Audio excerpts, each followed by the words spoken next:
சத்தியத்தையும் அறிவீர்கள், சத்தியம் உங்களை விடுதலையாக்கும். யோவான் 8ஆம் அதிகாரம் 32ஆம் வசனம். எல்லா மனுஷர் ரட்சிக்கப்படுவோம், சத்தியத்தை அறிகின்ற அறிவில வளருவோம். தேவன் சித்தமுள்ளவராயிருக்கிறார். 1 தீமோத்தேயு 2:4. அன்பு தேவ பிள்ளைகளுக்கு கர்த்தருடைய நாமத்தில் நல்வாழ்த்துக்கள். சௌக்கியமாக இருக்கிறீர்களா? கர்த்தருக்குள் சௌக்கியமாக இருக்கிறீங்க அப்படி நான் விசுவாசிக்கிறேன். மாதந்தோறும் சந்ததராக மாறி தினந்தோறும் வசனத்தை கேட்டு வருகிற உங்களை கர்த்தர் தாமே ஆசீர்வதிப்பராக. மேலும் சத்தியத்தில் வளரணும் என்ற நல்ல மனதோடு கூட இணைந்திருக்கிற ஒவ்வொரு தெய்வ பிள்ளைகளுக்காக கர்த்தரை ஸ்தோத்தரிக்கிறேன். உங்கள் நிமித்தமாக அதிகமாக சத்தியத்தை வெளிப்படுத்தவும், சத்தியத்தை கேட்காத பிள்ளைகளை விட சும்மா குரூப்பில் இருந்து சும்மா அவர்களுக்கு ஏதோ ஒன்று கிடைக்கிறது என்று இருந்த அந்த நாட்களை விட இப்பொழுது சத்தியத்திற்காக உண்மையாய், தியாகமாய், ஏக்கமாய், வாஞ்சையாய் கேட்கக்கூடிய பிள்ளைகள் உண்மையிலேயே இணைந்திருப்பது மிகுந்த சந்தோஷம். எனவே தான் நீங்கள் தொடர்ச்சியாக இணைந்திருப்பதுனால தான் பல்வேறு விதங்களில் சத்திய வெளிப்பாடுகளை கொடுத்துட்டு வரேன். கேட்டு நீங்கள் பயனடைந்திருக்கிறீங்க, பயனடைந்து வருவீங்க அப்படி நான் விசுவாசிக்கிறேன். கர்த்தர் உங்களோடு கூட இருப்பராக. இன்றைக்கு ஒரு முக்கியமான விஷயத்திற்காக உங்களுக்கு ஒரு அறிவிப்பு கொடுக்கணும் அப்படின்ற காரணத்திற்காக இன்றைக்கு இந்த ஸ்டுடியோக்கு வர வேண்டியதாக மாறிட்டு கர்த்தர் ஆசீர்வதிப்பராக. விஞ்ஞானத்தினுடைய முறையிலிருந்து பார்க்கும்போது மெய்ஞானம் அவர்களுக்கு கேவலமாக தோன்றுகிறது. ஆனால் மெய்ஞானத்தில் இருந்து நாம் விஞ்ஞானத்தை பார்க்கும்போது நாம் எடுக்கிறதில்ல, கேவலமாக நாம் பார்க்கறதில்ல. விஞ்ஞானத்தை கூட நமக்கு பிரயோஜனமாக தான் எடுத்துக்கொள்ளுகிறோம். மேபி இந்த விஞ்ஞானிகள் சந்திக்க வேண்டிய மெய்ஞானம் உள்ளவர்களை சந்திக்காமல் இருப்பதனால் ஒரு லேசான மனிதர்கள், யாரு, போப்பு, பாதிரியார் போன்றதான லேசான மனிதர்களை விஞ்ஞானிகள் சந்திக்கிறதாக தெரிகிறது. உதாரணமாக ஸ்டீவன் ஆக்வின்ஸ் ஆகட்டும், ஐன்ஸ்டைன் ஆகட்டும், இவர்களுக்கு தோணுகிற ஒரு படிப்பாளி யார் என்று சொன்னால், ஆஹா, போப்பு தான், பாதிரியார்கள் தான் படிப்பாளிகள், இவங்களுக்கு மெய்ஞானம் தெரியும் என்று சொல்லி அவர்களை சீண்டி பார்த்து, பின்பு அவர்கள் எப்படியோ படிக்காதவர்கள், மெய்ஞானம் இல்லாதவர்கள், தவறான பதில்களை ஸ்டீவன் ஆக்வின்ஸ் அல்லவிட்டால் ஐன்ஸ்டைன், ஏன்னா இதற்கு முன்னாடி போப்பாண்டவர் என்று சொல்லக்கூடிய அவர் மூடத்தன்மையாக, படிப்பறிவற்றவராக விஞ்ஞானிகளை தூக்கிலிட்டு கொன்றது, விஞ்ஞானிகளை எதிர்த்தது, விஞ்ஞானம் என்பது அவசியமில்லாத ஒன்று என்று சொல்லி மலைக்காக கொடையை கண்டுபிடித்தவனை கூட கல்லெறுத்து கொன்ற இத்தியாசங்கள் போப்பை குறித்து நிறைய தகவல்கள் உண்டு. 1998 இதே போப்புடைய வரிசையில் வந்த ஒருவர் மன்னிப்பு கேட்டார். நாங்கள் விஞ்ஞானத்திற்கு செய்த துரோகங்கள், விஞ்ஞானிகளை கல்லெறுத்து கொண்டது, இப்படியெல்லாம் எண்ணி அவர் மன்னிப்பு கேட்டார். அவர் மன்னிப்பு கேட்டார் அப்படின்னு சொன்னால் என்ன அர்த்தம்? இவர் படிக்கவில்லை என்ற அர்த்தம். படிக்காமல் தான் எல்லோரும் எதிர்க்கிறார்கள் என்ற அர்த்தம். இப்படி சொல்லப்போம் என்றால், இப்போ சமீபத்தில் இருக்கக்கூடிய விஞ்ஞானிகள், அதாவது இருந்தவர், அவர் 2 பேரும் மறைச்சிட்டாங்க, ஐன்ஸ்டைனும் பின்பு ஸ்டீவன் ஆக்வின்ஸும். ஆனால் இவர்களுடைய பேச்சுவார்த்தைகள் அத்தனையும் மெய்ஞானத்தை வெகுவாக கண்டிக்கிறதும் எதிர்க்கிறதுமாய் இருக்கிறது. நாம் எந்த விஞ்ஞானிகளும் நாமும் எதிர்க்கிறதுல, கண்டிக்கிறதும் இல்லை. ஆனால் விஞ்ஞானத்தை நாம் விரும்பி படிக்கிறோம். என் பிள்ளைகளுக்கு கூட சயின்ஸில் தான் நான் படிக்க வைக்கிறது. ஏன்னா சயின்ஸ் எனக்கு மிகவும் பிடித்தமான ஒரு காரியம். சயின்ஸ் எனக்கு ஏன் பிடிக்கும் அப்படின்னா, உண்மையாக சொல்கிறேன், கடவுளை நிரூபிக்க வேண்டியது ஆக்சுவலி அற்புதம் அடையாளங்கள் வாயிலாக அல்ல. ஆனால் அது வேண்டான்னு சொல்லலை. அற்புதம் அடையாளங்கள் நமக்கு அவசியம். ஆனால் எப்பொழுதுமே அற்புதம் அடையாளங்கள் வாயிலாக கடவுளை நாம் நிரூபிக்க செல்லக்கூடாது. எப்படி சூப்பர் நேச்சுரல் பவரை கொண்டு கடவுளை நிரூபிக்க செல்லுவது அது நல்லதான வழிகள் அல்ல. ஆனால் அதை வெறுக்கக்கூடாது. ஏன்னா இந்த உலகத்தில் நிறைய ஜனங்கள் உண்டு, நிறைய கேட்டகரிக்கு உள்பட்ட ஜனங்கள் உண்டு. அப்போஸ்தலனாகிய பவுல் ஒரு முறை சொன்னார் பாருங்க, சிலர்கள் அற்புதம் அடையாளங்களை தேடுகிறார்கள், சிலர்கள் ஞானத்தை தேடுகிறார்கள். அதாவது வெளிப்படையா சொல்ற, கிரீக்கர்கள் ஞானத்தை தேடுகிறார்கள், யூதர்களோ அற்புதம் அடையாளங்களை தேடுகிறார்கள் அப்படின்னு சொல்லிட்டு வரும்போது அந்த வார்த்தையில கவனிக்கும் போது தெரிகிறது, சிலர்கள் ஞானத்தை விரும்புகிறார்கள், சில மூடர்கள் மட்டும்தான் அற்புதங்களை விரும்புவது. அற்புதங்கள் அடையாளங்கள் நடந்த உடனே மெய்சிலிர்த்து போய் விடுகிறார்கள். ஐயோ ஐயோ என்னால் தாங்க முடியலை, எவ்வளவு பெரிய அற்புதம், என்ன அதிசயம். நான் ஓப்பனாக ஒரு விஷயம் சொல்கிறேன், மூடர்களுக்கு மட்டும்தான் அற்புதங்கள் மெய்சிலிர்க்க வைக்கும். அந்த மூடனில் ஒருவன் நான். ஏன்னா ஆரம்பத்தில் அற்புதம் அடையாளங்கள் என்னை மெய்சிலிர்க்க வைத்தன. ஒரு சின்ன அற்புதம் நடந்தாலும் அதுதான் என்னுடைய பிரசங்க குறிப்பை. எப்போ ஒரு காலத்தில் வேகாத கோஸில் நான் இருக்கும் போது, அதே பெந்தகோஸ்ன்றாங்க, அதுபோல் அங்கே இருக்கும் போது ஒவ்வொரு அற்புதத்துக்குமே செலுத்து விடும். அதுதான் பிரசங்க குறிப்பாக மாற்றிக்கொள்ளுவேன். அதான் ஊர் ஊராக சுற்றி திரிவதுமாய் என்னுடைய ஊழியங்கள் இருந்தன. பின்புதான் இது அசிங்கம் என்பதை குறித்து ரொம்ப சீக்கிரத்தில் பவுல் அடியார்களுடைய நிருபங்களை படிக்க படிக்க அது அசிங்கம், இந்த அசிங்கத்துக்குள்ள நம்ம இருக்கக்கூடாது, நாம் மெய்யாகவே ஞானத்தை தேட வேண்டும். ஞானம் சொன்ன உடனே ஓ பெரிய ஞானியை மாறிட்டாரா அப்படின்னு என்ன நினைக்கக்கூடாது. நான் ஞானம் என்று சொன்னது வளர்ச்சி. ஒரு எந்த துறையில் இருந்தாலும் என்ன, அதில் கொஞ்சம் வளர்ச்சி வேணும் இல்லை? அப்போ நான் ஃபுல் டைம் மினிஸ்ட்ரியாக இருப்பதுனால் அப்போ இதில் கூட கொஞ்சம் வளர்ச்சி வேணும் இல்லை? சரி, அப்படி சொன்னாலும் உங்களுக்கு ஒத்து வராது. வேற மாதிரி சொல்கிறேன். 1 தீமோத்தேயு 2:4 என்னன்னு சொல்லுது? எல்லா மனிதர்கள் ரட்சிக்கப்படவும் சத்தியத்தை அறிகிற அறிவில் வளரவும் தேவன் சித்தமுள்ளவராய் இருக்கிறார். அப்போ நம்ம சத்தியத்தை அறியணுமா வேண்டாவா? அப்போ இந்த அற்புதம் அடையாளங்கள் மெய்சிலிர்க்க செய்தாலும் இவைகளை கொஞ்சம் ட்ராப் பண்ணி சத்தியத்தின் பக்கமாக மனம் சாய வைக்க ஆரம்பித்தேன். உதாரணமாக 1996 சத்தியத்தின் பக்கம் அதிக கவனம் செலுத்த ஆரம்பித்தேன். நாம் பேசுகின்ற, நாம் நடிப்பிக்கின்ற அற்புதம் அடையாளங்களோ அந்நிய பாஷ்யங்களோ உண்மையே கொஞ்சம் வேதத்துக்கு புறம்பானது என்று அறிந்து மெதுமெதுவாக சத்தியத்தை தேட ஆரம்பித்தேன். அப்போதுதான் எனக்கு கண்ணுக்கு பட்ட ஒரு விஷயம், விஞ்ஞானம். ஏற்கனவே ஸ்கூலில் நம்ம அட்டன் பண்ணுறோம் விஞ்ஞானத்தை.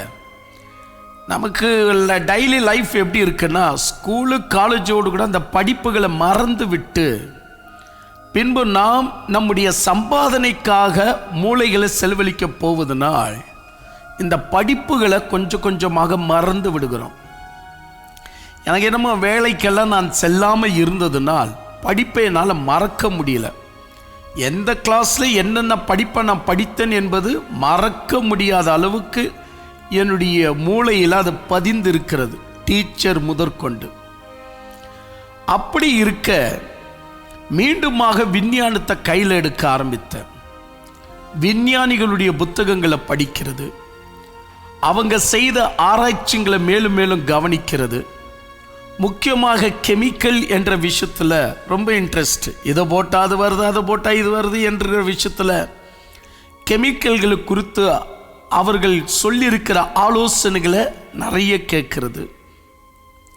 விஞ்ஞானிகளுடைய கருத்துகள் என்ன, சார்ல்ஸ் டார்வின் பேசிய விதங்கள் என்ன, அவரை எதிர்த்த 9 விஞ்ஞானிகள் அவர்கள் வெளியிட்ட புத்தகங்கள் என்ன, அவங்க சார்ல்ஸ் டார்வினை எதிர்க்கும்படி அவர்கள் கொடுக்கக்கூடிய சித்தாந்தங்கள் என்ன, சார்ல்ஸ் டார்வின் அதற்கு என்ன பதில் கொடுத்தாரா இல்லையா, சார்ல்ஸ் டார்வினுடைய இறுதி நாட்கள் எப்படி இருந்தது, ரொம்ப குதூகலமாக படிப்பேன். எங்கேயாவது ஒரு ரோட்டு ஃபுட்பாத்தில் கூட புக்ஸுங்க இந்த தள்ளு வண்டியில் வித்துட்டு இருப்பாங்கன்னா அங்கெல்லாம் தேடிட்டே இருப்பேன். அவங்களே சலித்து போயிடுவாங்க, என்ன சார் தேடுறீங்க அப்படின்னு. பேர் சொல்லுங்க சார், நாங்களே கொடுத்துட்றோம் அப்படின்னு. பேரெல்லாம் எனக்கு தெரியாது. ஏன்னா எந்த விஞ்ஞானியுடைய புத்தகம் எப்போ வரப்போகிறது, எந்த டைட்டில் வரப்போகுது யாருக்கு என்ன தெரியும். அப்போ இவையெல்லாம் 2004 மிக மிக கவனம் செலுத்த ஆரம்பித்தேன். அப்போ எந்த ஒரு புத்தக ஸ்டாலில் போனாலும் விஞ்ஞானத்திற்கு சம்பந்தப்பட்டது, அவைகளை எடுக்கிறது, படிக்கிறது, அவங்களுடைய கருத்து என்ன, அதெல்லாம் அவுட்புட்டு வெளியே எங்கேயும் சொல்ல மாட்டேன். ஆனால் படிக்கணும், தெரிஞ்சிக்கணும் அப்படின்ற வெறியோடு கூட அவைகளை குறித்து கவனம் செலுத்த ஆரம்பித்தேன். என் அன்பு தெய்வ பிள்ளைகளை, நான் எதுக்கு சொல்கிறேன்னா, 96 நான் ஊழியக்காரன் தான், 2004 நான் ஊழியக்காரன் தான், இப்போவும் நான் ஊழியக்காரன் தான். ஆனால் விஞ்ஞானத்தை விடவே இல்லை. அப்போ விஞ்ஞானத்தை படிக்க படிக்க ரொம்ப இன்ட்ரெஸ்டிங்காக இருந்துச்சு. ஒவ்வொரு ஆராய்ச்சிகள், முக்கியமாக விஞ்ஞானிகள் பேசக்கூடிய கருத்துகள், பிறகு விஞ்ஞானத்திலிருந்து வெளியே வந்தவர்கள், இது கூட நிறைய பேருக்கு தெரியாத விஷயம், விஞ்ஞானத்திலிருந்து ரிட்டையர்மெண்ட் ஆன பிறகு அவங்க சொல்லக்கூடிய சில கருத்து உள்ள புத்தகங்களை எழுதுவாங்க. அங்கே என்ன ஏற்கப்பட்டது, அப்படி சிலர்கள் நிலாவுக்கு போயிட்டு வந்தானா இல்லையா, அதுபோல் பின்லாடனை கொன்றது எப்படி, அப்போ நான் கூட இருந்தேன், என்ன நடந்தது அப்படின்னு ஒரு சோல்ஜர் புத்தகம் எழுதினார் பாருங்க, அமெரிக்கா சோல்ஜர். இந்த மாதிரி விஞ்ஞானிகள் ரிட்டையர்மெண்ட் ஆகிட்டு பிற்பாடு எழுதுகிற புத்தகங்கள் மேலே எனக்கு ரொம்ப கண்ணு. ஏன்னு சொன்னால் சில உண்மைகளை சொல்லுவார்கள், அவங்களுக்கு தெரிஞ்ச உண்மைகளை சொல்லுவார்கள். அங்கே என்ன நடக்கிறது, நான் எப்படி மோசம் போயிட்டேன், அந்த மாதிரி உண்மைகளை சொல்லுவார்கள். அப்படி ஒரு ஹக் என்ற ஒரு விஞ்ஞானியுடைய புத்தகம் 4 வால்யூம், உயிர் உடனே வாங்கிட்டேன். ஏன்னா ரிட்டையர்மெண்ட் ஆகிட்ட பிற்பாடு சொல்லக்கூடிய விஞ்ஞானியுடைய பேச்சு ரொம்ப அவசியம். அப்படி அவருடைய புத்தகங்களை படிக்கிறது. இப்போ எனக்கு 2ம் டேலியாக அப்படி என்னுடைய வாழ்க்கையில் வந்துட்டு இருக்குது. ஒரு பக்கம் மெய்ஞானம், இன்னொரு பக்கம் விஞ்ஞானம். மெய்ஞானம் விஞ்ஞானம் 2ம் என்னோடு கூட இணைந்து வந்ததுனால் பிறகுதான் தெரிந்தது, மெய்ஞானம் எனது வலது கண்ணி என்று சொன்னால் விஞ்ஞானம் எனது இடது கண்ணாகத்தான் இருக்கணும். நான் இது எனக்கு ஒத்து வராதுன்னு அவைகளை எடுத்து போடுவதும், அவை எனக்கு ஒத்து வராதுன்னு இவைகளை எடுத்து போடுவதும் சரிப்பட்டு வராது. இப்போ சார்ல்ஸ் டார்வின் ஆகட்டும், சமீபத்தில் இந்த ஸ்டீவன் ஆட்கின்ஸ் கடுமையாக கண்டிப்பார் கடவுள் இல்லை என்று. கடவுள் நம்பிக்கை உள்ளவர்களை கடுமையாக கண்டிப்பார். உடனே அவருக்கு பதில் சொன்னோன்னு நமக்கு ஒன்றும் அவசியம் இல்லை. ஆனால் எப்படி கண்டிக்கிறார், ஏன் கண்டிக்கிறார், அவர் அறிந்தது என்ன, அவருடைய ஃப்ரெண்ட் சர்க்கிள் எப்படிப்பட்டது, அவர் யாரோடு கூட உரையாடுகிறார், அவர் உரையாடும் போது அவருக்கு தக்க பதில்களை கொடுத்தவர்கள் யார், கொடுக்காமற்று போனவர்கள் யார், இதெல்லாம் தெரிஞ்சாதான் நம்ம ஒரு ஸ்டாண்டர்ட் மைண்டுக்குள்ளே வர முடியும். அதை விட்டுட்டு நீ என்னையே எதிர்க்கிறியா, கடவுள் இல்லைன்னு சொல்கிறியா, நான் உன்னை என்ன சொல்கிறேன் பார், அப்படியெல்லாம் போக முடியாது.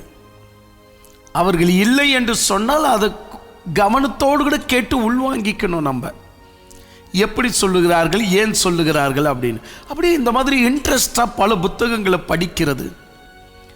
பிறகுத்தான் சரியா டேட்டை ஞாபகம் இல்லைன்னு நான் நினைக்கிறேன், 2022 பிளாக் ஹோல் என்பது, ஸ்டீவன் ஆட்கின் சொல்லக்கூடிய பிளாக் ஹோல் என்பது ஒரு 50% தான் உண்மையாகும், இன்னும் 50% உண்மையாக சான்ஸ் இல்லைன்னு சொல்லி ஒரு ஆடிட்டோரியம் எடுத்து பிரம்மாண்டமான ஒரு மீட்டிங்கை நடத்தினர்.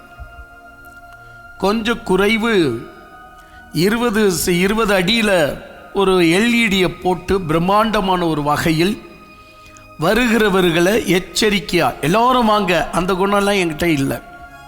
கேட்கிறவங்க மட்டும்தான். அதுவும் என்னுடன் எப்பொழுதும் ஐக்கியமாக இருக்கணும்.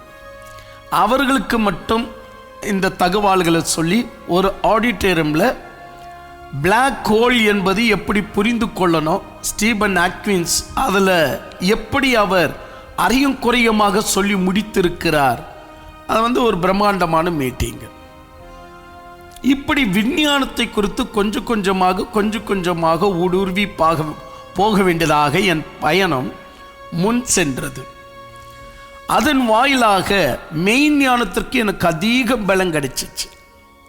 ஒரு மெய்ஞானத்தில், அது மெய்ஞானம் என்றால் கடவுளை நிரூபிக்கிற விஷயம், அதுவும் ஏக கடவுள், ஒரே கடவுள். இந்த நிரூபிக்கிற விஷயமெல்லாம் சும்மா வாய்க்கு வந்தது போல வேதங்களை காட்டி அற்புதம் அடியாளங்களை காட்டி நோ விஞ்ஞானத்தை காட்டி, விஞ்ஞானத்தை சுட்டி காட்டி மெய்ஞானத்தை அடைவது எப்படி, மெய் தேவனை புரிந்து கொள்வது எப்படி அப்படின்னு. கடவுள் என்றால் யாராய் இருக்கக்கூடும், வெறும் விஞ்ஞானத்தை பயன்படுத்தி தான். ஏன்னா இப்போ கடவுளை பற்றி பேசுகிறவர்கள் விஞ்ஞானத்தின் மூலியமாக நிரூபிக்க செல்ல மாட்டார்கள். அதுபோல இஸ்லாமில் கூட சில புத்தகங்கள், இஸ்லாம் லைப்ரரிக்கு போவேன். இஸ்லாம் லைப்ரரிக்கு போய் அங்கே புதுசாக ஒரு வெளியீடுகள், குரானை குறித்து வெளியீடுகள் வந்தாலும் வாங்கிடுவேன். அப்படி இஸ்லாம் லைப்ரரியில் விஞ்ஞானமும் குரானும் என்று சொல்லி அவர்களும் வெளியிட்டிருக்கிறார்கள். விட்டுருவேனா? அது எந்த மதமாக இருந்தால் என்ன, அதையும் வாங்கிட்டு வருவேன். இதில் என்ன கருத்து அவர்கள் சொல்லுகிறார்கள்? நம்மை கடிக்கக்கூடிய கொசு பெண் கொசு தான். இது எத்தனையோ ஆண்டுகளுக்கு முன்னாடி முகமது சொல்லி முடித்துட்டாப்ல, இது விஞ்ஞானத்தில் ப்ரூஃபாக இருக்கு. அப்போதான் தெரிந்தது, குரானை ப்ரூஃப் பண்ணிக்கத்தான் இவர்கள் விஞ்ஞானத்தை பயன்படுத்துகிறார்கள், வேற ஒன்றும் இல்லை. குரானை ப்ரூஃப் பண்ணிக்க விஞ்ஞானத்தை எது எடுத்துக்கணுமோ அதை எடுத்துக்கொள்கிறார்கள். அப்போ இது நமக்கு சரிப்பட்டு வராது. எனக்கு என்ன ஆசைனா, இப்போ நம்மை ப்ரூஃப் பண்ணிக்க விஞ்ஞானத்துலேருந்து சில வார்த்தைகளை திருடுவதும் சில வதந்திகளை திருடுவதும் அதெல்லாம் எனக்கு பிடிக்காது, அது நல்லா இருக்காது. விஞ்ஞானத்தை அதன் போக்கில் விட்டுடணும், மெய்ஞானத்தை அதன் போக்கில் விட்டுடணும். என்ன விஷயம் அப்படின்னா, விஞ்ஞானம் என்பது எனக்கு பிடிச்ச பகுதிகளை மட்டும் என்னை ப்ரூஃப் பண்ணிக்கொள்வதற்காக பயன்படுத்திக்காம விஞ்ஞானத்தை நான் என்னவாக புரிந்து கொண்டேன், விஞ்ஞானத்தில் பணிபுரிகிறவர்கள் யாராக இருக்கிறார்கள், மெய்ஞானத்துடைய இன்ட்ரெஸ்டில் இருக்கிறார்களா இல்லையா. இப்போ ஸ்டீபன் ஆட்கின்ஸ்க்கு மெய்ஞானத்தை பற்றி இன்ட்ரெஸ்ட் இல்லை. அப்போ நான் விஞ்ஞானத்தையே காலில் உதச்சிக்க முடியுமா? எனக்கும் விஞ்ஞானம் வேண்டான்னு அப்படியெல்லாம் ஆகாதுங்க. ஸ்டீபன் ஆட்கின்ஸை நான் ஒதுக்குவேனே ஒழிய விஞ்ஞானத்தை என்னால் ஒதுக்க முடியாது. சார்ல்ஸ் டார்வினுக்கு கடவுளை பற்றி இன்ட்ரெஸ்ட் இல்லை, அதற்காக நான் விஞ்ஞானத்தை ஒதுக்க முடியாது. சார்ல்ஸ் டார்வினை ஒதுக்குவேன். அவருடைய கருத்துக்கள் எல்லாவற்றையும் படித்த பின்பு சார்ல்ஸ் டார்வின் ஒரு ஓரமாக நிற்கட்டுமே, நான் மீண்டும் விஞ்ஞானத்தில் பிரயாணம் செய்ய ஆரம்பிப்பேன். நாம் இந்தியா தேசத்தில் பிறந்தவர்கள், போதுமான எக்யூப்மெண்ட்ஸுங்க, ஆக்சசரிஸுங்க, விஞ்ஞானத்திற்கு சம்பந்தப்பட்டதான முன்னோக்கி செல்லக்கூடிய எந்த ஒரு என்ன சொல்லலாம் ஒரு ஃபெசிலிட்டி நமக்கு சிறு வயதிலேருந்து கிடைக்கிறதில்ல. பெற்றோர்களும் ஏழைகள். ஸோ அதிகமாக கிடைக்கவிட்டாலும் படிக்கிறதை நாம் நம்முடைய அனுபவமாக எடுத்துக்கலாம். ஒரு விஞ்ஞானி ஆராய்ச்சி பண்ணி சொல்லியிருக்கிறத அனுபவமாக எடுத்துக்கலாம். இப்போதான் ஒரு 2-3 காசு நம்ம கண்ணில் பார்ப்பதனால் வளர்ந்துட்டோம் இல்லையா, பொறுப்பு இல்லையா, குடும்பம் பொறுப்பு. 2-3 காசு கண்ணில் பார்க்கறதுனால தான் சில ஆக்சசரிஸுங்களை நம்ம வாங்கி நாம விஞ்ஞானத்திற்கு கொஞ்சம் கவனம் செலுத்த கொஞ்சம் நமக்கு வசதி ஏற்கப்பட்டது. நிறைய விஷயம் இல்லை, கொஞ்சம். நான் எதுக்கு சொல்கிறேன் அப்படின்னா, ஒருவன் மெய்ஞானத்தை எதிர்க்கிறான் என்ற காரணத்துக்காக விஞ்ஞானத்தையே தூக்கி நம்ம எறிய முடியாது குப்பையில். சொன்ன விஞ்ஞானியத்தான் குப்பையில் எறியணுமே ஒழிய விஞ்ஞானத்தை எறியக்கூடாது. அப்போ நான் மேலும் மேலும் மேலும் விஞ்ஞானத்தை நேசிக்க ஆரம்பித்தேன். என்னுடைய சண்டே கிளாஸ் பிள்ளைகளுக்கெல்லாம் விஞ்ஞானத்தினுடைய வாஞ்சியை உருவாக்கினேன். மெய்ஞானம் விஞ்ஞானம் என்ற வாஞ்சியை உருவாக்கின. எல்லாம் பெற்றோர்களும் சயின்ஸில் தான் தங்கள் பிள்ளைங்களை படிக்க முயற்சி பண்ண ஆரம்பித்தாங்க. அதிகம் செலவு, பரவாயில்ல, சயின்ஸு தான் படிக்கணும். பெரிய பெரிய கிளாஸ் எல்லாம் எடுக்க ஆரம்பித்தேன், விஞ்ஞானத்தை குறித்து தானே. இப்போ என்னதான் சொல்ல வரீங்க, என்ன வளவளன்னு விஞ்ஞானம் போயிட்டே இருக்கிறீங்களா அப்படின்னு சலிச்சிக்காதீங்க. நான் எதுக்கு சொல்கிறேன் அப்படின்னா, ஒரு பாயிண்ட் இருக்கு, மெதுவாக கேட்டுட்டு வாங்களே. அப்படி விஞ்ஞானத்தை குறித்து சண்டே கிளாஸ் பிள்ளைங்களிடத்தில் உற்சாகத்தை ஏற்படுத்தி, என் பிள்ளைகள் மட்டுமல்ல மற்ற பிள்ளைகள் எல்லாம் விஞ்ஞானத்திற்கு அதிக கவனம் செலுத்தணும். இப்போ கொஞ்சம் நினச்சி பாருங்க, இப்போ நான் ஒரு ப்ரீச்சரு, நான் பிரசங்கம் பண்ணால் கூட சிறு பிள்ளைகளை என்னை ஏற்றுக்காத அளவுக்கு மாறிடும். ஏன்னா விஞ்ஞானத்தை அதிக உற்சாகப்படுத்தி விட்டேன். இப்போ நான் தவறி கூட மெய்ஞானத்தை தப்பாக பேசினாலும் கண்டுபிடிச்சிடுவாங்க. லூசு தன்மையாக பேசுகிறாரு, ஆராய்ச்சி செய்யாமல் பேசுகிறாரு, மடத்தன்மையாக பேசுகிறார், கடவுளின் பித்தம் கொண்டவராக பேசுகிறார், ஈஸியாக கண்டுபிடிச்சிடுவாங்க. ஆனால் எனக்குள்ள தைரியம் இருந்துச்சு, இவங்க என்ன அந்த மாதிரி கேள்வி கேட்க போகிறாங்க, ஃபஸ்ட்டு இவங்களுக்கு விஞ்ஞானத்தை சொல்லிக் கொடுப்போம். பின்பு நான் போதிக்கும் போது என் போதனைகள் மெய்யாகவே மூடத்தனத்தையும் கடவுள் என்ற பெயர் மூடத்தனத்தை தழுவும் என்று சொன்னால் அவங்க கண்டிக்கும் போது நம்மளை திருத்திக்கலாம் அப்படின்னு சொல்லி விஞ்ஞானத்தை உற்சாகப்படுத்தினேன். இப்போ நான் மெய்ஞானத்தை தினந்தோறும் பிரசங்கித்தாலும் கொஞ்சம் கூட தவறு செய்யாதபடி அந்த பிள்ளைகளுக்கு நாலேஜை சரியான வகையில் அவர்கள் புரிந்து கொள்ளும்படியாக மெய்ஞானத்தை ஒரு ஒழுங்காக போதிக்க ஒரு பலன் எனக்கு கிடைத்தது. என் அன்பு தெய்வ பிள்ளைகளை, நான் எதுக்கு இவ்வளவு நேரம் இப்படி பேசிட்டு இருக்கிறேன்னா, இன்று நான் 10ஆம் தேதி, எவ்ரி மந்த் 10ஆம் தேதி என்னுடைய மேக்சினை நான் வெளியிடுவேன். எவ்ரி மந்த் 10ஆம் தேதி அதற்காக சப்ஸ்கிரைப் செய்து எங்களோடு கூட இணைந்து இருக்கிறவர்களுக்கு மட்டும்தான் நாங்கள் மேக்சினை கொடுக்கறது, செய்தியை கொடுக்கறது. ஏன்னு சொன்னால் சும்மா இந்த செய்தியை நம்ம பரவக்கூடாது, எல்லோருக்கும் தருவது நல்லதல்ல. இணைந்திருக்கிறவர்களுக்கு தான் ஃபுல் செய்தி. யூடியூப்பில் பார்ப்பீங்கன்னா அவ்வப்போது சிலர்கள் எங்களுக்கு பிடிக்கும் என்றால் இந்த செய்தியை முழுமையாய் போட்டு விடுவோம் என்று எங்களுக்கு பிடிக்கும் என்றால் போட்டு விடுவோம், இல்லை என்றால் போட மாட்டோம். நீங்கள் கவனிச்சிருப்பீங்க, எத்தனை வால்யூம், 200 300 400 வால்யூம்க்கு மேலே பேசியிருக்கிறேன். ஆனால் பகிர்ந்து கொள்வதில்லை. எப்போதாவது எங்கேயாவது ஒரு 2-3 வால்யூம் யூடியூப்பில் போடுவோம்.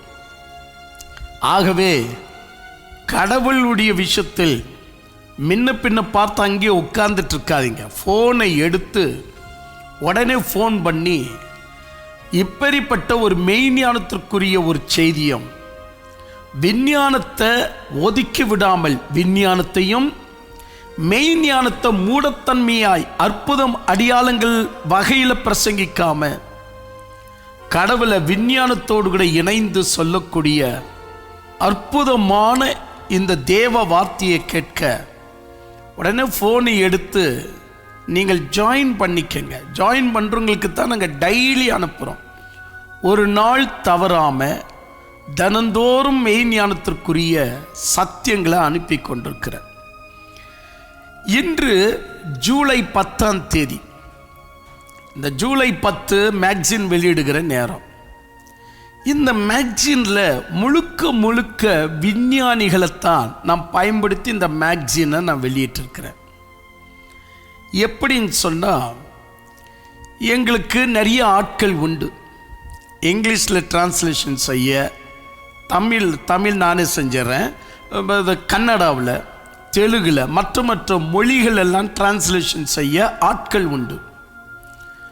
ஆனால் வெகு நாட்களாக என் கூட இருந்த என்னுடைய பிள்ளைங்கெல்லாம் ஒரு முறை மேக்சினை இங்கிலீஷில் வெளியிடுங்களேன் அப்படின்னு ரொம்ப வருந்தி கேட்டதுனால், சரிப்பா இங்கிலீஷில் வெளியிடுகிறேன் அப்படின்னு சொல்லி 8வது வால்யூம்லேருந்து கேட்டுட்டு இருந்தாங்க. இப்போ நான் சுமார் ஒரு 13வது வால்யூம் தான் இன்றைக்கு நான் உங்ககிட்ட பேசிகிட்டு இருக்கிறேன். இந்த டிவிலேயே நீங்கள் பார்ப்பீங்க எப்படி இது டெலிகாஸ்ட் ஆகிட்டுருக்கு அப்படின்னு. அப்போ நான் சரி இங்கிலீஷில் இந்த முறை வெளியிடுவோம், பின்பு வேணுமென்றால் தமிழில் அப்படி போவோம் என்று சொல்லி இங்கிலீஷில் வெளியிடுகிறதும் வெளியிடுறோம். டஃப்பான ஒரு கஷ்டமான ஒரு சப்ஜெக்டை கையில் எடுத்துக்கொள்ளுவோம். ஈஸியான அம்பளி மாமா கம்பளி மாமா கதைங்களை சொல்லி கடவுள் உங்களை காப்பார் அப்படின்னு சொல்லிட்டு போதை விட விஞ்ஞானத்தை கையில் எடுப்போமே என்று சொல்லி இந்த முறை இங்கிலீஷ்லேயே நான் மேக்சினை எழுதினதுனால் விஞ்ஞானத்தையே கையில் எடுத்துக்கிட்டேன். சரி விஞ்ஞானத்தை கையில் எடுத்தா எப்படி நம்ம கொண்டு போகிறது? ஏன்னா எதுலேயும் ஒரு சுவாரஸ்யம் வேணும்.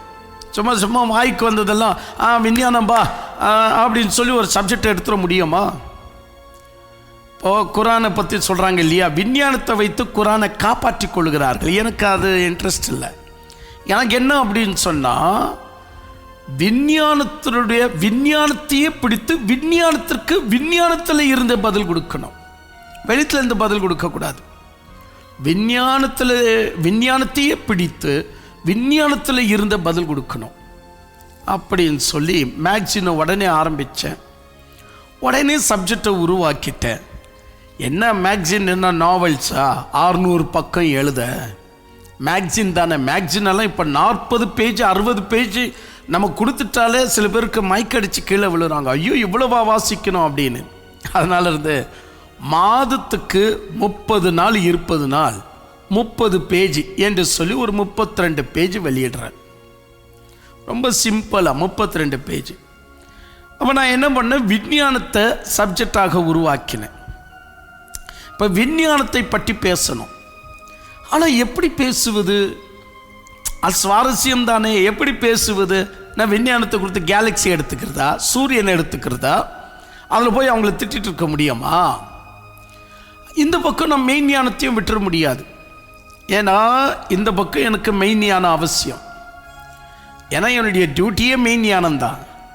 மெய்ஞானம் என்பது தான் உண்மையிலேயே விஞ்ஞானத்தை விட உயர்ந்தது.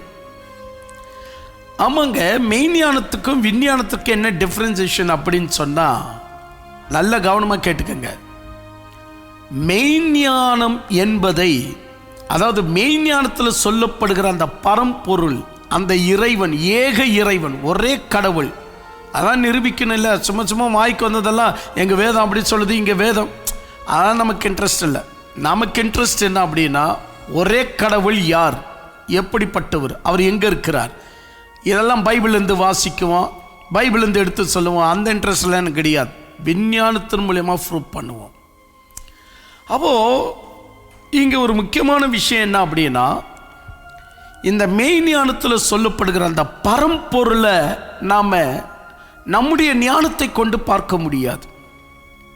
மெய்ஞானத்தில் சொல்லப்பட்டிருக்கிற அந்த பரம்பொருளை, அவருடைய சக்தியை, அவருடைய நித்தியத்தை நம்முடைய ஞானத்தை கொண்டு பார்க்க முடியாது. நம்முடைய ஞானம் என்ன? ஃபிலாசபி. நல்லா புரிஞ்சுக்கங்க. ஏதன் தோட்டத்தில் பிசாசு நமக்கு கொடுத்தது ஃபிலாசபி. அடடட நாங்கள் பிசாசு சாத்தானெல்லாம் நம்ப உண்மை விஷயம் சொல்கிறேன். ஃபிலாசபி உடைய ஆரம்ப பேர் என்ன தெரியுமா? ரைட் ஆர் ராங், நன்மை தீமை. இதுதான் ஃபிலாசபி. இதெல்லாம் நான் சும்மா வாய்க்கு வந்தது சொல்லாமல் நிரூபித்து காட்டியிருக்கிறேன். ஃபிலாசபி ஒரு மனிதனை கொல்லும், அவனுக்குள்ள வாழ்க்கையை கொண்டு வராது. ஆனால் இன்றைக்கி எல்லோருமே ஃபிலாசபியில் தான் இருக்கிறாங்க. அது ஒரு இன்ட்ரெஸ்ட் அவங்களுக்கு. ஏன்னா பட்டிமன்றத்துக்கு கூப்பிடுவாங்க, மேடையில் கூப்பிடுவாங்க, அங்கே பேசணும் இங்கே பேசணும். ஃபிலாசபி நிறைய பேருக்கு இன்ட்ரெஸ்ட். ஆனால் ஃபிலாசபியில் இருக்கிற டேஞ்சர் என்னன்னு தெரியாது நிறைய பேருக்கு. ஃபிலாசபி என்பது இப்போ தான் அதுக்கு ஃபிலாசபின்னு பேர். ஆரம்பத்தில் இருந்து அதுக்கு பெயர் ரைட் ஆர் ராங். இதான் ஏதன் தோட்டத்தில் ஆதாம் ஏவாள் பெற்றுக்கொண்டது. அதனால அந்த ஃபிலாசபி நமக்குள்ளே இருக்குது. ஃபிலாசபியை வைத்து எவனும் மெய்ஞானத்தில் அடங்கியிருக்கிற பரம்பொருளாகிய இறைவனை கண்டடைய முடியாது. அப்போ என்ன செய்யணும்?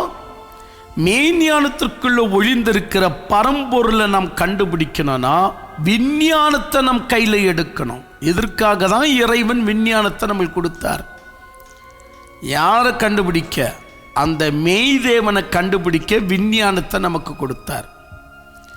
இதை தெரியாமல் விஞ்ஞானிகள் மெய்ஞானத்தை மோதுகிறதும், மெய்ஞானிகள் என்று சொல்லக்கூடிய, மெய்ஞானின்னு சொல்லக்கூடாது, இந்த கடவுளுடைய பித்தம் பிடிச்ச மதத்துக்காரங்க விஞ்ஞானிகளை உதைப்பதும், இந்த போல் ரெண்டு பேரும் கிளாஷ் பண்ணிக்கிறாங்க.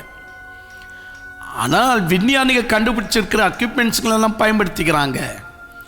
ஆனால் விஞ்ஞானிகள் சொல்கிற கருத்துக்களை ஏற்றுக்கிறதுல அவன் கடவுள் இல்லை என்று சொல்கிறானா, அது என்னன்னு நம்ம கவனம் செலுத்தணும். ஏன் இல்லைன்னு சொல்கிறாப்புல?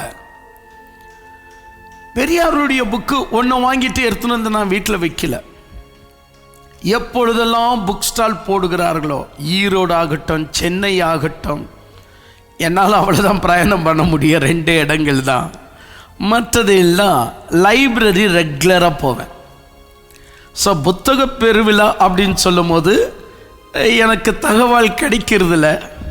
அதில் இந்த 2 இடங்கள்லேருந்து மட்டும்தான் ஏதோ தவறி ஃபோன் பண்ணி எனக்கு ஐயா புத்தகம் பெருவிழா வாங்க அப்படின்னு சொல்லும் போது அவன் அந்த 2 இடங்களை அட்டன் பண்ணுறேன். டேட்டெல்லாம் எனக்கு தெரியாது.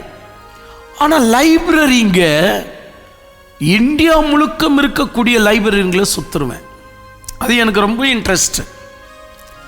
ஸோ அப்படி இந்த புத்தகங்கள் நாம் வாங்கும்போது அதில் ஒரு விஞ்ஞானி கடுமையாக சொல்லலாம் தேவையில்லைன்னு. அப்படிப்பட்டவரில் ஒருவர் தான் பெரியார். அப்போ பெரியாருடைய புக்கு ஒன்று கிடைத்தது, எடுத்துன்னு வந்து வச்சுக்கலாம். பெரியாரை பற்றி இவர் என்ன சொல்கிறார், அவர் என்ன சொல்கிறார், பெரியாரே என்ன சொல்கிறார், அவருடைய போராட்டங்கள் என்ன, ஒன்று விடாமல் வாங்குவேன். ஆல்ரெடி ஒரு புக்கு வாங்கிட்டோமே பெரியாரை பற்றி, அதான் அவருடைய வாழ்க்கை வரலாற்று புரிஞ்சிச்சோம்னு எதற்கு இன்னொரு புக்கு? எனக்கு அப்படி இல்லை.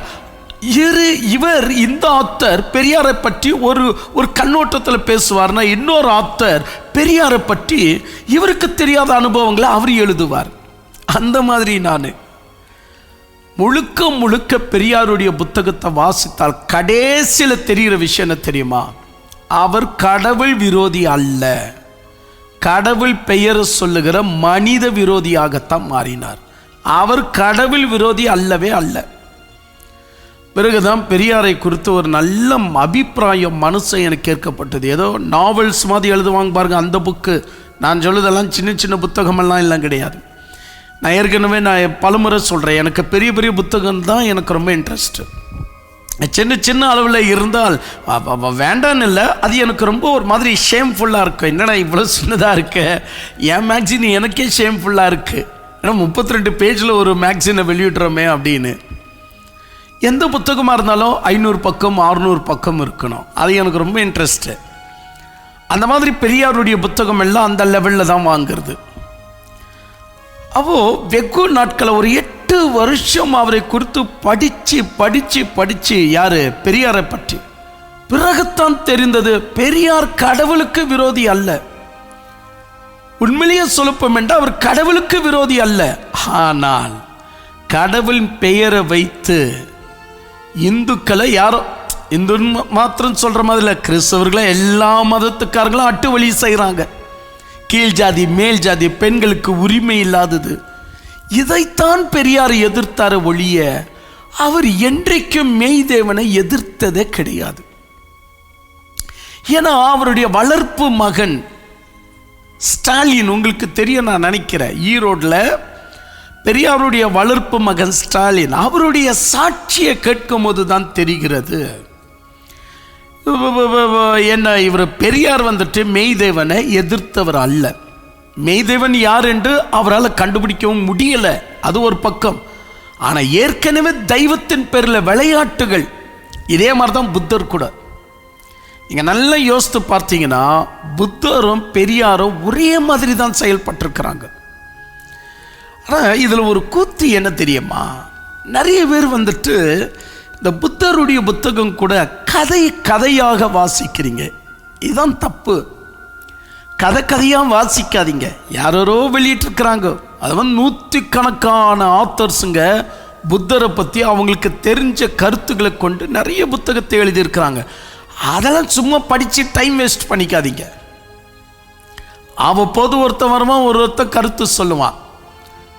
ஆனால் புத்தருடைய சீடன் ஆனந்து அவர் தொகுத்து 86,000 டாக்ட்ரின்ஸ், 86,000 போதனைகள் புத்தரை குறித்து கலெக்ட் பண்ணியிருக்கிறார்.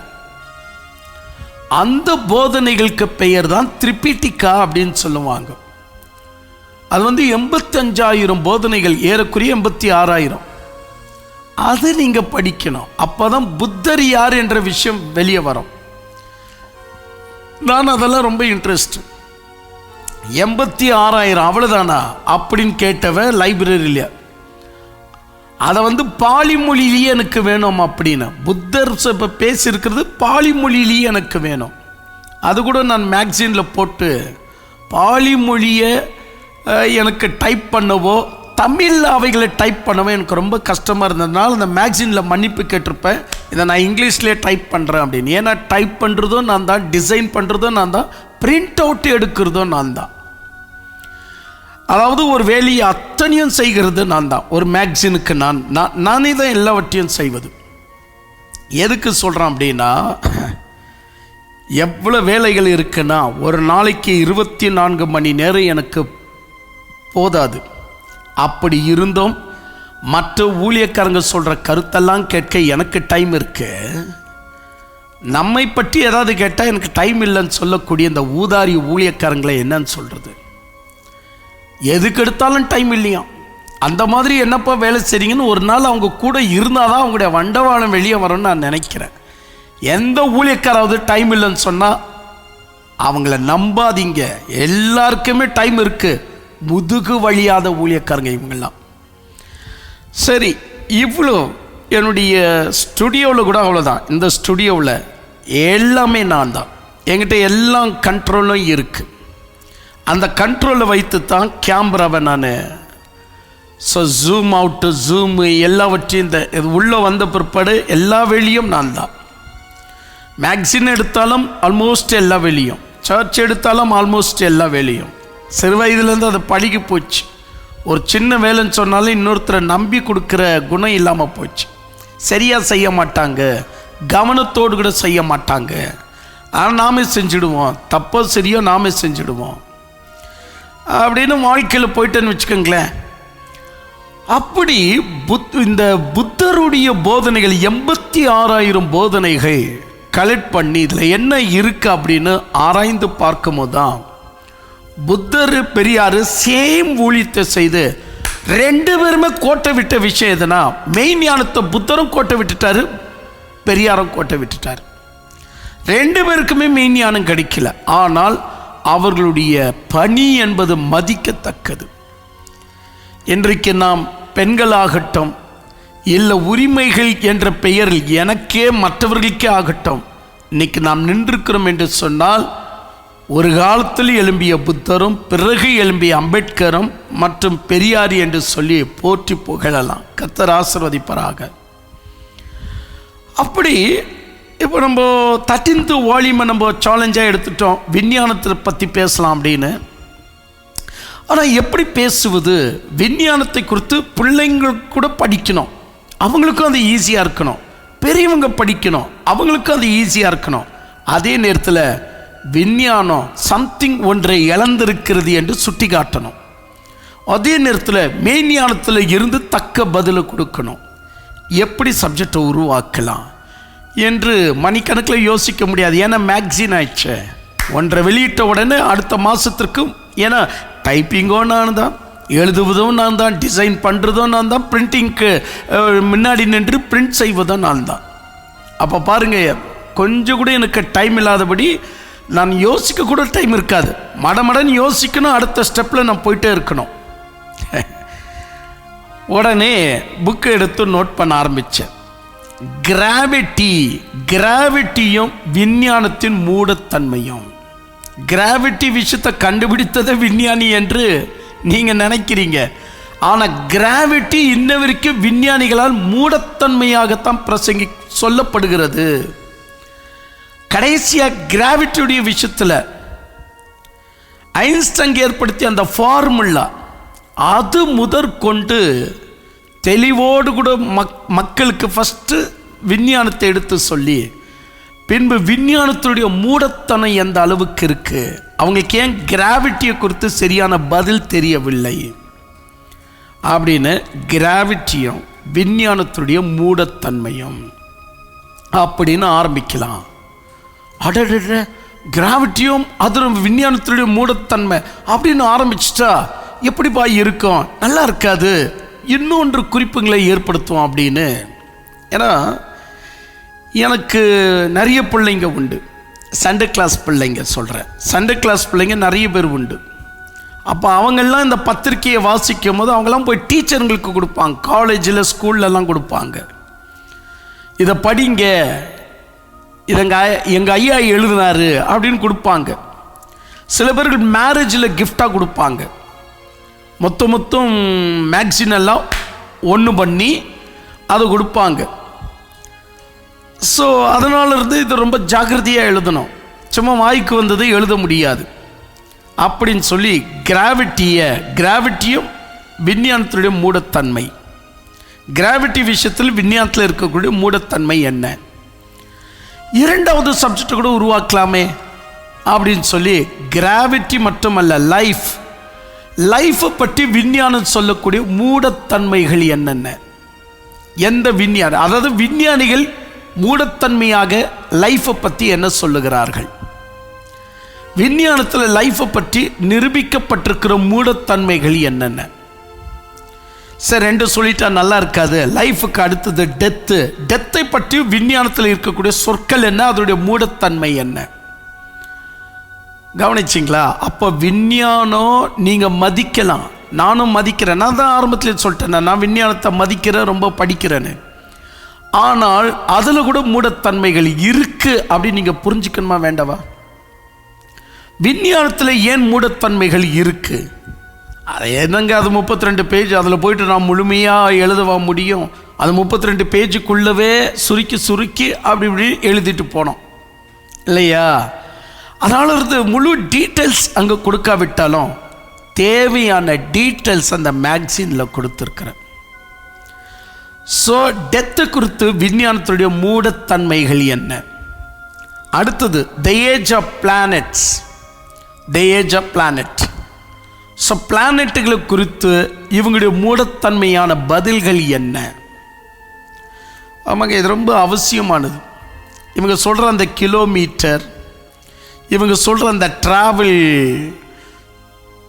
மற்ற பிளானட்டை குறித்து, மார்ஸ் கிரகத்தை, நெப்சூனை குறித்து, பூமியை குறித்து பல மூடத்தன்மைகள் இவங்க கிட்ட இருக்கு. ஆயிடுச்சு. விஞ்ஞானம் வந்துட்டு தலை எடுத்து கொஞ்சம் குறைவு சார் ஐசக் நியூட்டன்லேருந்து எடுத்துக்கிறேன். மற்ற விஞ்ஞானிகள் சொன்னார்கள், ஆனால் அவர்களை மதிக்கணும். ஆனால் அவர்களுக்கு அவ்வளோ ஆக்சசரிஸ் இருந்திருக்கல. எனவே இதான் அவர்கள் என்ன செய்தார்கள், தங்களால் முடிந்த ஒரு உண்மையை போட்டு உடைத்தார்கள். அவங்கள மதிச்சு தீரணும். ஆனால் நான் சும்மா ஒரு 400 ஆண்டுகள் காலமாக, ஒரு 500 ஆண்டுகளுக்கு 600 காலமாக நான் சில விஞ்ஞானிகளை எடுத்துக்கிறேன். சார் ஐசக் நியூட்டனை எடுத்துக்கிட்டாலும், அங்கிருந்து இது வரைக்கும் எடுத்துக்கிட்டாலும் ஒரு 600 ஆண்டுகள், விஞ்ஞானத்துக்கு 600 ஆண்டுகள் கிடைத்தும் டெத்தை குறித்து, லைஃபை குறித்து, கிராவிட்டியை குறித்து இன்னும் மூடத்தன்மையான பதில் தான் வச்சிருக்கிறாங்க. இந்த பதில் எப்படி இல்லை அப்படின்னா, நேர்மையான பதில் அல்ல, எல்லாம் மூடத்தன்மையான பதில்கள். இது சொல்லிட்டு நான் சும்மா இருந்துட்டுமா, இது மூடத்தனம் அப்படின்னு சொல்லிட்டு சும்மா இருந்துட்டுமா? இப்போ நேர்மையான பதில் நான் கொடுக்கணுமா வேண்டாவா? அதை மெய்ஞானத்திலேருந்து கிராவிட்டியை எடுத்து சொல்லியிருப்பேன். மெய்ஞானத்தில் கிராவிட்டியை பற்றி, லைஃபை பற்றி, டெத்தை பற்றி என்ன சொல்லுகிறது பார்த்தீங்களா? இப்போ இன்ட்ரெஸ்டாக இருக்குமா இல்லையா? ஞானத்திற்கு இடம் கொடுங்க, ஞானத்தை குறித்து படிங்க. சரி, இந்த 3-4 சப்ஜெக்டை மட்டும் எடுத்துட்டா நல்லா இருக்காது. த ஏஜ் ஆஃப் பிளானட்டு, இந்த பிளானட்டுகளை குறித்து பேசுவது அது ரொம்ப இன்ட்ரெஸ்ட்டு தான். இப்போ நான் லைஃப்பை பற்றி சொன்னேன், டெத்தை பற்றி ஒரு டாப்பிக்காக எடுத்துக்கினேன், பிளானட்டுங்களை பற்றி ஒரு டாப்பிக்காக எடுத்துக்கினேன். இத்துடன் விட்டுட்டா நல்லா இருக்காதுன்னு இன்னொன்று கூட எடுத்துக்கினேன். அது எது அப்படின்னா கான்சியஸ் என்பது விஞ்ஞானத்துள்ள இருக்க வேண்டியது ஒன்று. ஆனாலும் விஞ்ஞானிகளால் கான்சியஸை ஏன் கண்டுபிடிக்க முடியலை? விஞ்ஞானிகளுடைய கான்சியஸை பற்றி விஞ்ஞானிகள் சொல்லக்கூடிய மூடத்தனம் என்னென்ன? கான்சியஸை அதுவும் ஒரு குறிப்பாக எடுத்துக்கிட்டேன். சரிப்பா, life, death, the age of planet, conscious, இன்னும் ஒரு 2-3 சேர்த்துக்கிட்டா நல்லா இருக்குமே அப்படின்னு சொல்லி யோசித்து த டிசைன் அப்படின்னு சொல்லி டிசைனை எடுத்துக்கிட்டேன். ஏன்னா அப்போ தான் விஞ்ஞானிகள் டிசைனை குறித்து அவங்க சொல்லக்கூடிய மடத்தன்மையான பதில்கள். பாருங்கள், 600 ஆண்டு ஆயிடுச்சுங்க விஞ்ஞானம் தலையெடுத்து. 600 ஆண்டுகள் அது ஒரு பக்கம் இருக்கட்டும், இப்போ 80 ஆண்டுகளாக விஞ்ஞானத்திற்கு மிகப்பெரிய ஒரு செல்வாக்கு கிடைச்சிருக்கு. அவளை கிடைச்சும் கூட நான் சொல்லுகிற gravity, life, death, the age of planet மற்றும் கான்சியஸ் இன்னும் பதில் தெரில. பதில் தெரிலன்னு ஒத்துக்க மாட்டாங்க இவங்க. மூடத்தன்மையான பதில் கொடுத்துருப்பாங்க. நான் என்னுடைய பிள்ளைக்கு சொன்னேன், பாருமா, சயின்ஸை குறித்து நான் இந்த மேக்சினில் எழுதினேன். ஏன்னா இங்கிலீஷில் எழுதுன்னு ரொம்ப கேட்டீங்க. அதனால ரொம்ப ஈஸியாக இருக்கிற ஏதோ ஒன்றை எழுதாமல் சயின்ஸையே சேலஞ்சாக எடுத்துக்கினேன். நீயும் சயின்ஸ் சப்ஜெக்டு போய் டீச்சருங்களுக்கு கொடு, அவங்ககிட்டேருந்து எனக்கு எதிர்ப்பு வரணும். எனக்கு அதாவது உங்கள் அப்பாவை நம்பாத, உங்கள் டேடியை தப்பாக எழுதுறாரு அப்படின்னு ஒரு வேளை என்னையாவது கூப்பிடணும். அந்த எதிர்பார்ப்போடு கூட நான் இந்த சயின்ஸுடைய மேக்சினை பிரிண்ட் பண்ணி வெளியிட்டுட்டேன். முதல் நாள் வெளியிடும் போது வாங்கினவர்கள் பிள்ளைகள் தான். ஏன்னா அந்த பிள்ளைகளுக்கு நான் ஏற்கனவே விஞ்ஞானத்தில் தான் அதிக வளர்த்தி கொண்டிருக்கிறேன். ஒரு பக்கம் விஞ்ஞானம், ஒரு பக்கம் மெய்ஞானம். விஞ்ஞானம் வலது கண்ணுனா மெய்ஞானம் இடது கண்ணாக, இப்படி 2 கண்களாக வளர்த்தி வைத்ததுனால் அவங்க உடனே அதை வாங்கிட்டு வாசிக்க ஆரம்பிச்சிட்டாங்க. இப்போ நீங்கள் வாசிக்கணும் இல்லையா, உங்களுக்கு இந்த விஷயம் தெரியணும் இல்லையா? 2 காப்பீஸ்கள் உண்டுங்க. சாஃப்ட் காப்பீஸும் உண்டு, ஹேர்ட் காப்பீஸும் உண்டு. நீங்கள் 2மே நீங்கள் வாங்கி கொள்ளலாம். 2ல் ஏதாவது ஒன்று வாங்கி கொள்ளலாம். ஸோ இவையெல்லாம் நீங்கள் கவனம் செலுத்த வேண்டியது மிக அவசியம் அப்படின்னு உங்களை உற்சாகப்படுத்த இந்த சின்ன கிளிப்பை உங்களுக்கு நான் அறிமுகம் பண்ணின்னு இருக்கிறேன், போட்டுட்ருக்கிறேன். சரி, கான்சியஸை எடுத்துக்கணும், டிசைனை எடுத்துக்கணும். இத்துடன் நம்ம சும்மா இருக்கக்கூடாது. ஏன்னா இது 6ல் முடியுது, 7 என்பது பரிபூர்ணம், இன்னும் ஒரு சப்ஜெக்டை எடுத்துக்குவோம் அப்படின்னு த லைஃப் ஆஃப் மேனர் அப்படின்னு சொல்லி த லைஃப் ஆஃப் மேனரை குறித்து விஞ்ஞானத்துடைய பதில்கள் என்ன? அவங்க நிச்சயமாக மூடத்தன்மையாக தான் பதில் கொடுப்பாங்க. உடனே அதை எடுத்துக்கினேன். இப்படி 7 விஷயத்தை எடுத்துக்கிட்டு கண்டென்ட்டை போட்டுட்டு உடனே ஆரம்பிச்சிடுவோன்னு எழுத ஆரம்பிச்சிட்டேன். ஆனாலும் எனக்கு சுவாரஸ்யமாக இல்லை. இன்னும் நல்ல சுவாரஸ்யமாக கொண்டு வரணும். எல்லாம் சுருக்கமாக சின்னதாக இருக்கும். இருந்தாலும் சிலர்கள் நிறைய டீட்டெயில்ஸ் கொடுத்தாதான் நிறைய பேசணும். நான் நிறைய பேசினா சிலர்களுக்கு பிடிக்கும், சிலர்களுக்கு அப்படி அல்ல. சும்மா அவுட்லைன் வண்டி கொடுக்கணும், அவங்களுக்கு அவுட்லைனை போதும்னு இருக்கும். அந்த அவுட்லைன் போதும் என்று சொன்னவர்களுக்காகத்தான் நான் இந்த மேக்சினை ஆரம்பித்தேன். வளவளன்னு பேசுகிறீங்க, பாயிண்ட்டுக்கே வரமாட்டேன்றீங்க அப்படின்னு சொன்னவர்களுக்காக தான் இந்த மேக்சின் ஆரம்பித்தேன். எல்லாமே சுருக்கமாக ஒரு விஷயம் சொல்லுவேன், அத்துடன் முடிச்சிடுவேன். ஒரு விஷயம் சொல்லுவேன், அத்துடன் முடிச்சிடுவேன். ஏன்னா அவுட்லைன் இன்னும் சுவாரஸ்யமாக இருக்கணும் இந்த பத்திரிக்கை அப்படின்னு சொல்லி வேற என்ன எடுத்துக்கலாம் அப்படின்னு யோசித்தேன். சரி, இன்னொரு காரியத்தை கூட எடுத்துக்கலாமே. மனிதன் ஏன் 80 முதல் 120 வயது வரைக்கும் தான் வாழ முடிகிறது? இதற்கு விஞ்ஞானத்துடைய பதில் என்ன? அதை எடுத்துக்கினேன். ஏன்னா எல்லா விஞ்ஞானிகளும் பொதுவாக எல்லா மனிதர்களும் ஒரு 80 வயசு வரைக்கும் வாழ்கிறோம். சிலர்கள் தான் ஜப்பானில் 120 தான் கடைசியாக மாறிவிட்டது. யாருமே 200 300 வாழ்ந்ததாக சரித்திரியே இல்லை. 80 வாழ்வது இப்போ கஷ்டம். இதே நீங்கள் 70 வருஷத்துக்கு பின்னாடி போய் பார்ப்பீங்கன்னா மனிதன் 30 வயசு வாழ்வது பெருசாக இருந்துச்சு. ஆமாங்க, உண்மை விஷயங்க. பிறகுதான் விஞ்ஞானம் தலையெடுத்து சில தடுப்பூசிகளெல்லாம் கண்டுபிடிச்சு மனிதருடைய லைஃப்பை 40 வருஷத்துக்கு எக்ஸ்டெண்ட் பண்ணாங்க.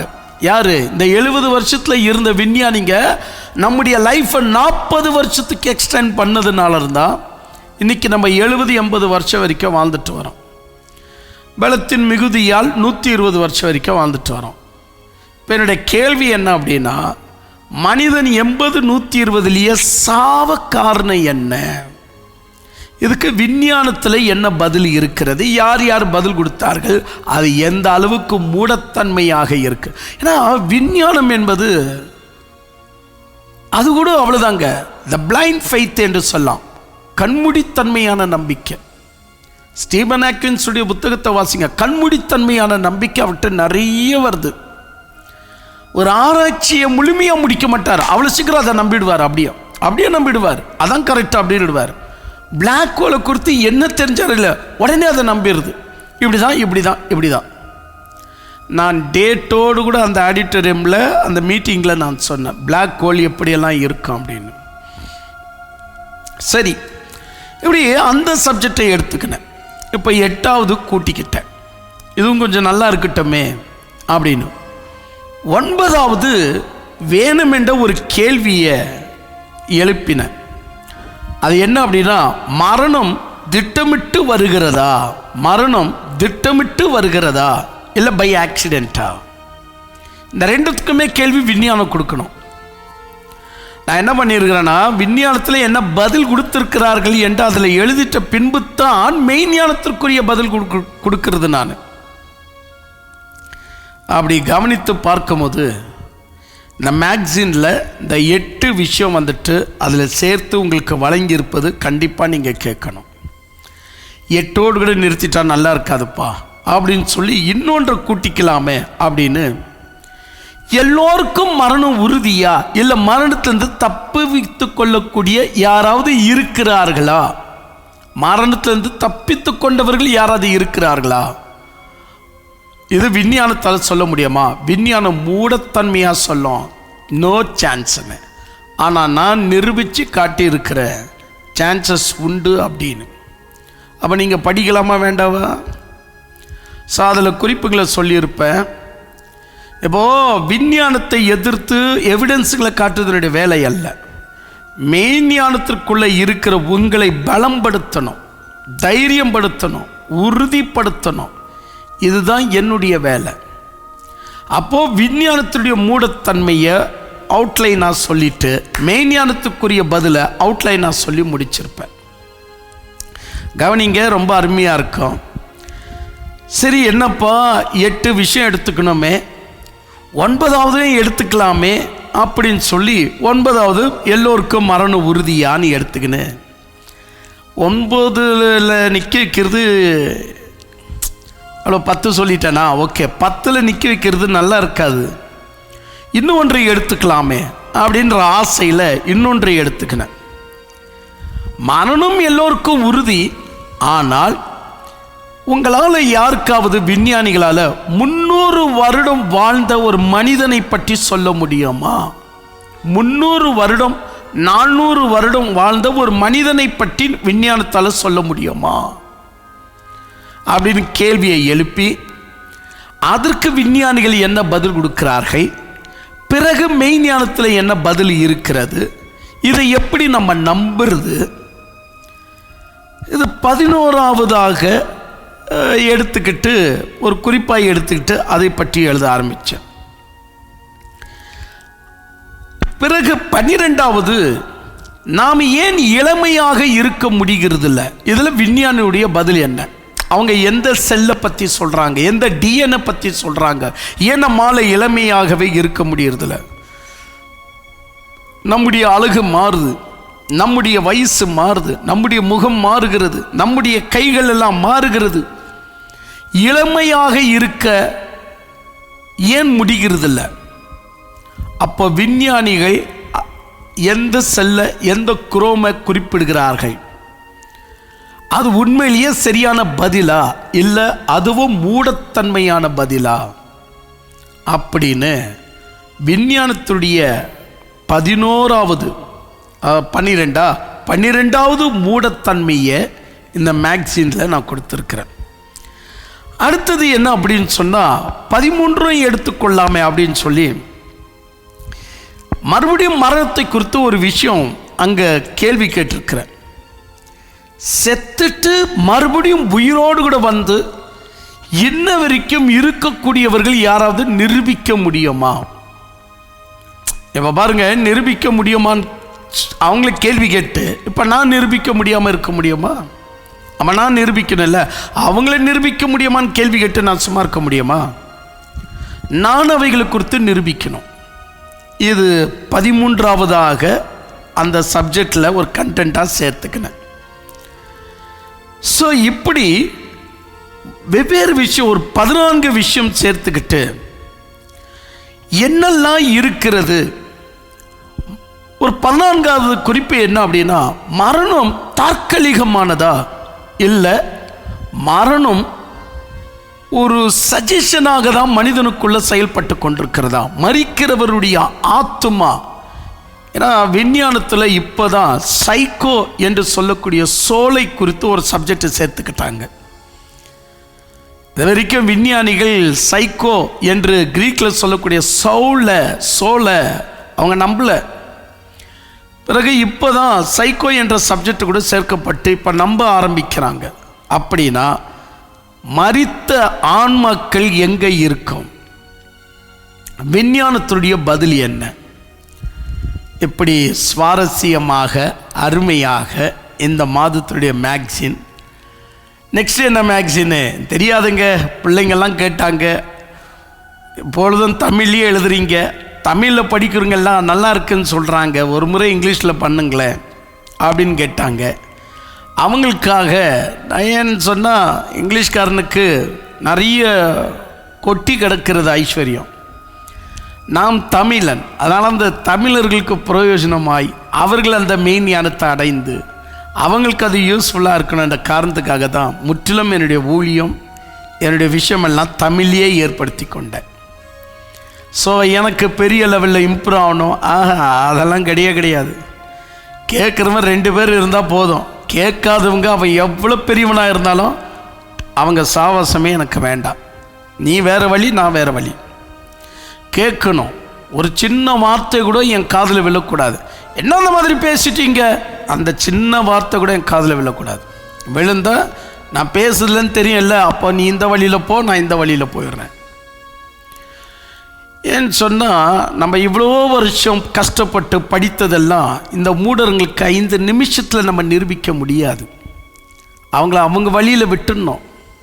நீ போயிடு, ஏன்னா இவ்வளோ வருஷம் நான் கஷ்டப்பட்டு சேர்த்தது நமக்கு தான் தெரியும் அப்படின்னு. ஸோ நிறைய நேரம் பேசிட்டேன் நினைக்கிறேன். ஓகே, அன்பார்ந்த தெய்வ பிள்ளைகளை, இந்த மேக்சினை வாங்குங்க, மேக்சினை பெற்றுக்கொள்ளுங்க. மேக்சினு உங்களுக்காக காத்திருக்கிறது. சாஃப்ட் காப்பி மற்றும் ஹார்ட் காப்பி இரண்டுமே இருக்குது. நீங்கள் படிக்கணும், நீங்கள் படித்து பல விஷயங்களை புரிந்து கொள்ளணும் என்ற நல்ல எண்ணத்தில் தான் இந்த வீடியோ கிளிப்பை உங்களுக்கு போட்டுட்ருக்கிறேன். 14வது வால்யூம் கூட ரெடி ஆகிட்டுருக்கு. 14வது வால்யூம் நிச்சயமாக நீங்கள் கேட்க வேண்டிய வால்யூம். தலைப்பு சொல்லிடுறேன், கேளுங்க. சத்தியம் ஒருபோதும் தோல்வி அடையாது. மெய்ஞானம் ஒருபோதும் தோல்வி அடையாது. அதற்கு தோல்வி என்பதே கிடையாது. ஆனால் பயந்தாங்கொழியாக உன்னிமித்தம்தான் சத்தியம் வெற்றி பெற மாட்டேங்கிறது. சத்தியத்திற்கு வெற்றி என்பதே கிடையாது. காரணம் பயந்தாங்கொழியாகிய உன்னிமித்தம்தான் என்று அந்த மேக்சின் ஆரம்பிக்கப்பட்டிருக்கும். கண்டிப்பாக சுருக்கமாக பேசுங்க, வளவலன்னு பேசாதீங்க என்ற சொல்லக்கூடிய நண்பர்களுக்காக தான் இந்த மேக்சின் ஆரம்பித்தேன் ஒழிய மேக்சினெல்லாம் எனக்கு பிரியமில்லாத ஒரு விஷயம். சரிவே, எப்படி இருந்தாலும் அது உங்களுக்கு கர்த்தருக்குள் அனல் மூட்டம், கர்த்தருக்குள் உங்களை உறுதிப்படுத்தும் என்ற நல்ல நம்பிக்கையோடு கூட விடை பெறுகிறேன். ஃபோன் எடுங்க, உங்களுக்கு அந்த திரையிலேயே தெரிகிறது. பயன்பெற்றுக் கொள்ளுங்க. கர்த்தர் உங்களோடு கூட இருப்பராக. தேவன் உங்களை ஆசீர்வதிப்பராக. ஆமென்.